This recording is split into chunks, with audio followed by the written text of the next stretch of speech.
trenn linnastaadioni Muruväljakul, töö käib, plats on mehi täis, Levadia ootab kolmapäeval ees. Maikuu graafik on karm ja ega meil kuskilt otsast kergemaks ei lähe nendele vastastel. Jah, nii on, et paraku see hooaja kalender tänavu selline on, et ega mis seal ikka, tuleb mängahaaval minna ja lahingut anda. Eks siin olegi kaks poolt, et ühelt poolt selline sportlase hing ju tahab alati nagu tulemust saada. Teiselt poolt selline juhina pead ikkagi nagu vaatama seda tervikpilti ja tervikpildis võiks nagu rohkem rahul olla kui nende tulemustega. Samas kui me seda kogu olukorda nagu hindame, siis nagu midagi fundamentaalselt nagu halvasti või valesti nagu ei olegi. Et ongi sellised pisiasjad, millega on vaja nagu tööd teha ja pingutada, et on ju hästi selgelt aru saada, et võistkond on jälle väga paljuski uutest mängijatest komplekteeritud, uus treener oma uue käekirjaga, ütleme mingil määral pärsitud ettevalmistuses asjades, et kõik sellised nagu täiesti nagu loogilised argumendid. Sinu jaoks ühesõnaga on loogiline see seis või ütleme vähemalt ei ole selles seisus, kus me hetkel oleme, mitte midagi üllatav? Otse loomulikult veel kord, sportlase hingena oleks tahtnud tunduvalt enamat tulemuste mõttes ja selles mõttes see jääb alati, et ei saa nagu lõpuni rahul olla, aga samas peadki siis need emotsioonid nagu kõrvale panema ja vaatama nagu, et miks me oleme sellises seisus, nagu me täna oleme.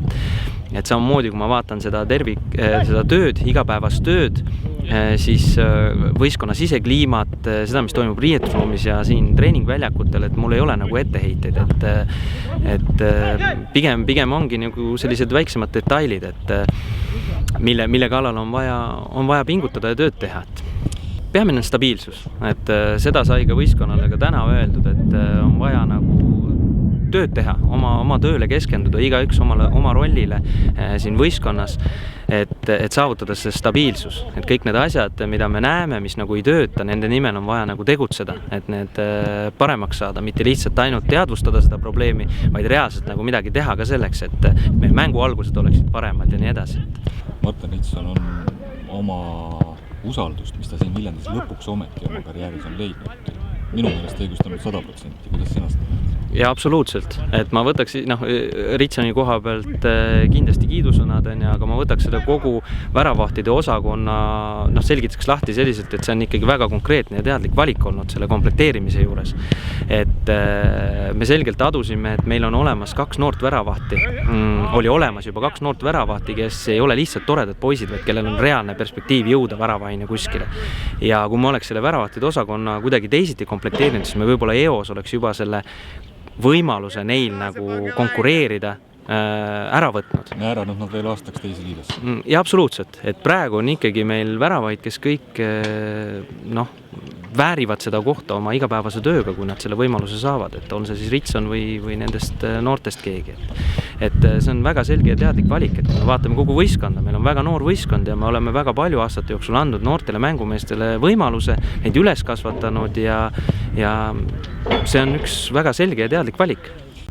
Homse mängu eel ei ole sinu jaoks tulemus kõige olulisem, vaid see, mis on vastab tõele? Absoluutselt, jah. Et ma tahakski näha, et see mäng oleks ajendatud sellest, mida me ka edaspidi näidata tahame.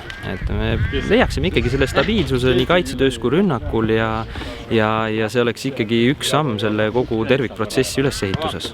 Kui tuleb on boonus. Absoluutselt, nad teevad oma tööd hästi, siis nad on selleks võimelised. Nii et ühesõnaga all is good in Viljandi Hood, kriisi pole ja mingisuguseid rutakaid otsuseid kuskilt otsast ei maksa kellegi koduda. Ei, tööd on vaja teha ja see stabiilsus leida ja rahulikult keskenduda sellele asjale, et aega on vaja anda meeskonnale. Et jumal rõkku.